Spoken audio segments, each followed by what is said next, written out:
నీవు దేనినైనను యోచన చేయగా అది నీకు స్థిరపరచబడును. యోబు 22వ అధ్యాయము 28వ వచనము.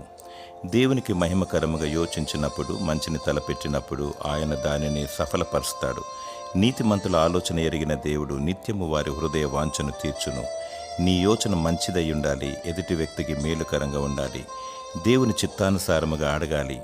నీ యోచన స్వార్థపూరితమైనది కానట్లయితే దేవుడు నీకు సాథనిస్తాడు, నీ ఆలోచనను నెరవేరుస్తాడు, దానిని సఫలపరుస్తాడు. సొలొమోను రాజు నాకు జ్ఞానము కావాలని దేవుని యొద్ద వరమడిగాడు. దేవుడు ఆయనకు జ్ఞానముతో సహా సర్వ సంపదనిచ్చాడు. నీకు జ్ఞానము దయచేవాడు దేవుడే. ఆయనను అడిగి పొందుకొనుము, దేవుని స్తుతించి ఘనపరచుము.